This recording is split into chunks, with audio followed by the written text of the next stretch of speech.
Tonight, we've already seen documents from the Mueller probe about Michael Cohen, Paul Manafort, and Michael Flynn. A former federal prosecutor joins us to talk about what we've learned, where this is headed, and more. Then, an argument in the Oval Office while the cameras are rolling. President Trump versus Chuck Schumer and Nancy Pelosi in live and living color. Democratic leaders managed to paint the president into a corner. We'll have all the highlights. Also, water woes. It's not just Flint, Michigan that's having trouble with its drinking water. Many places in our own viewing area are also struggling to keep their supply clean and safe. Tonight, a special report. Evening, everyone, and welcome to RFL. I'm Richard French. Now, we have got late-breaking developments for some key figures in the Mueller probe, and I'm talking about Trump's former campaign chairman, Paul Manafort, fired National Security Advisor Michael Flynn, and Trump's former attorney, Michael Cohen. Let's start with Manafort. His attorneys, they were in court today to answer Mueller's charges that Manafort lied to the prosecutors and investigators, which caused Mueller to rip up the plea agreement. Manafort's team said it may not contest those allegations. The judge, he's also asking for more details from Mueller, and she set a hearing for the end of next month to deal with the mess. Documents released by Mueller on Friday said that Manafort lied about many things, including his contact with Russians during the campaign. Then there's Michael Flynn. Mueller's team is recommending little to no prison time, that due to Flynn's cooperation with prosecutors. Flynn, he pleaded guilty last year, and he started cooperating with the probe. His attorneys, they're filing their sentencing recommendations, and it's due to be released tonight. They're expected to ask for Flynn to be spared any prison time. Sentencing is next week. And finally, we get to Michael Cohen, and he will be sentenced in federal court in Lower Manhattan tomorrow. We, of course, will be there covering it live. Cohen, he has pleaded guilty to several charges, and he's also met with Mueller's team 7 times and spent roughly 70 hours with the prosecutors. They've recommended a sentence of 4 to 5 years. And joining us now for more, former federal prosecutor Gene Rossi. Gene, so much to unpack with so many of these characters, but I want to get a sense from you as to where you believe the Mueller report in its eventuality will go. And I ask that because I get from some a sense to say, hey, he's probably following 2 lanes here. One, where I saw minimized by Congressman McCarthy today, a House Republican, saying, oh, it's a campaign violation, talking about the payoffs to the Playboy, the Playmate, as well as also the porn star, saying, a lot of us in Congress are in trouble if that's the standard. The president, in fact, called it a quote-unquote private transaction. The other lane, this Trump Tower meeting, which was okay, fine. We were trying to get dirt on an opponent, but it was really nothing more than that. It never turned into anything. Clearly, there's an attempt to minimize. I'm curious from you, when it's all said and done, first guess this for me. Does Mueller stay really in those 2 lanes with a lot more detail, or are those basically starting points that can go far wider and far more of a reach in terms of where this probe eventually ends? It's the second lane. It's going to go far and wider. And I have to say this.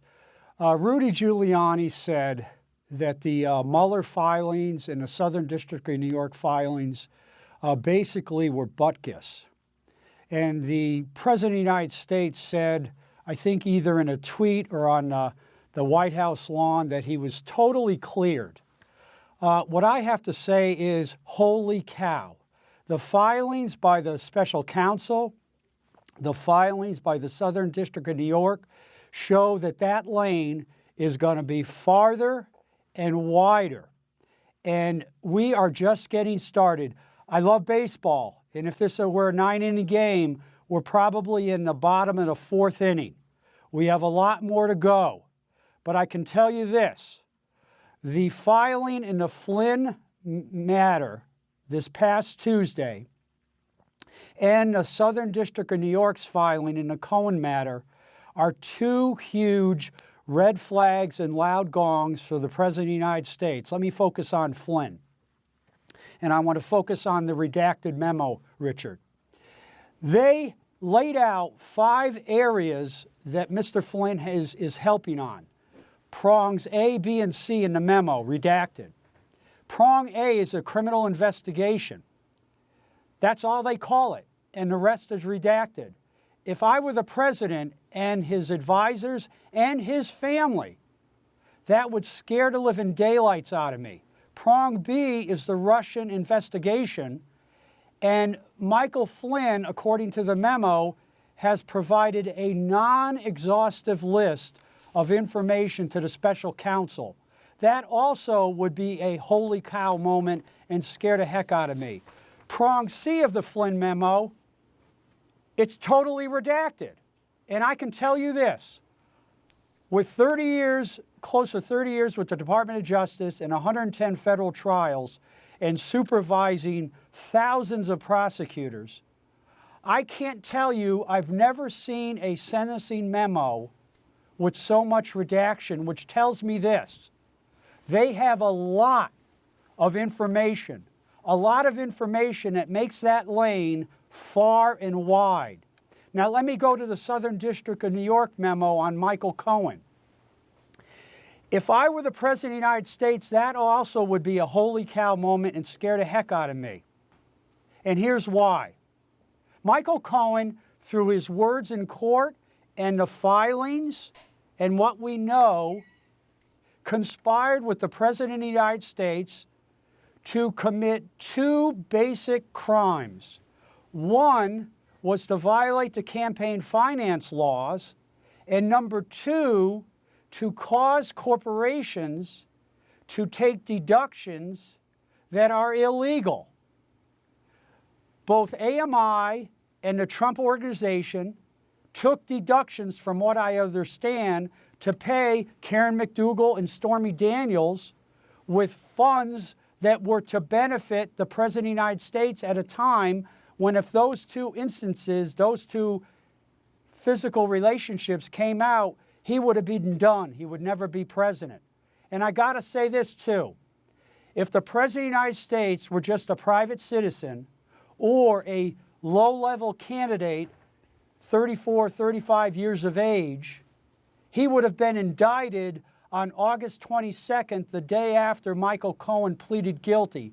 And this gets to whether the president can be indicted, should be indicted. And let me tell you with this, no president is above the law. No person is above the law. And if I were a federal prosecutor today and not retired and a white-collar defense attorney, I would indict the President of the United States for campaign violations and violating the tax code. And it's not a private transaction. It is a crime what he did, and it's significant. Yeah, and that brings me, Gene, we live in such an anesthetized day and age where it takes so much to shock us anymore. And obviously there has been, for the better part of 2 years and even a good part of the campaign, an effort to distrust everything that comes from mainstream media or even Capitol Hill. And so I ask this question in this context. Is Bob Mueller's audience strictly, he's going to produce a legal document that in effect is a report intended for, let's say, select folks on the Hill or the Justice Department more specifically? Or because of the environment that I just described, he's going to try and create a document for the American public so that he can speak directly to the fact that, to me, this isn't about a payoff to try and keep a couple affairs quiet or some meeting in the Trump Tower that didn't turn anything. He dealt with a foreign adversary and kept relevant information from the American public when we were trying to have an informed choice to pick our next commander-in-chief.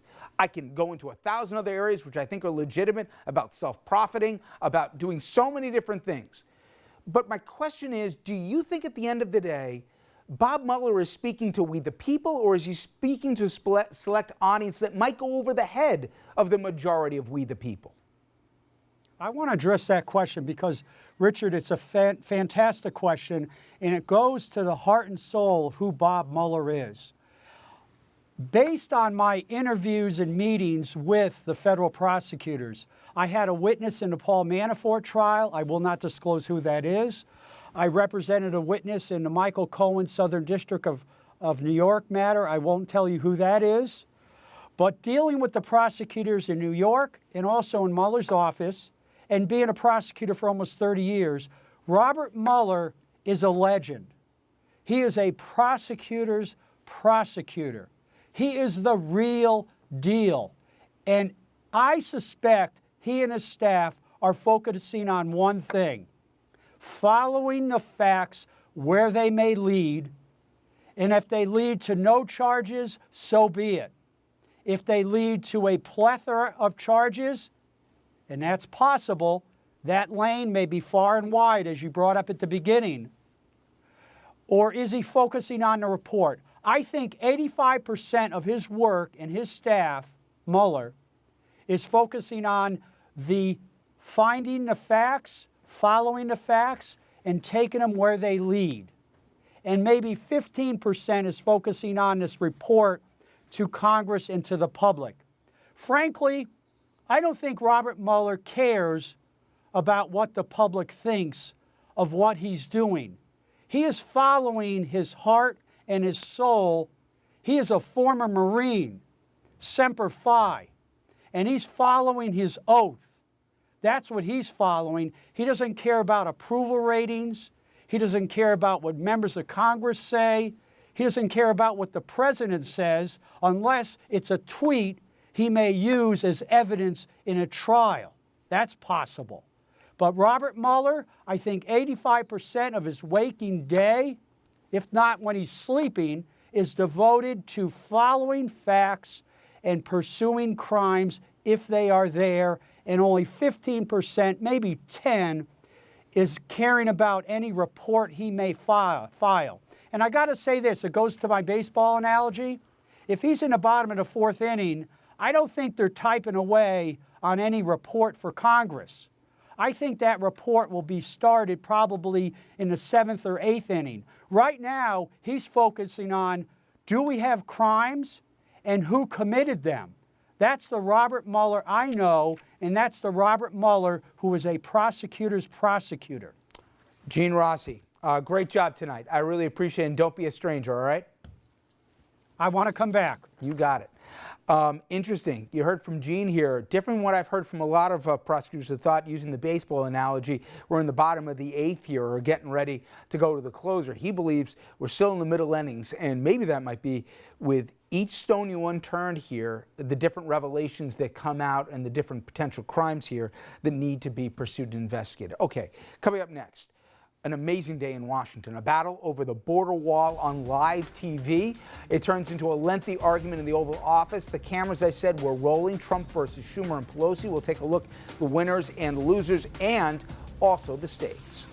When you look at the job that we're doing You with just our said military, it is effective. Can I tell you something? Yeah, you just said Without it's a effective. wall, these are only areas where you have the walls. We want to do where this. you have walls, Chuck, it's effective. Where you don't have walls, it is not effective.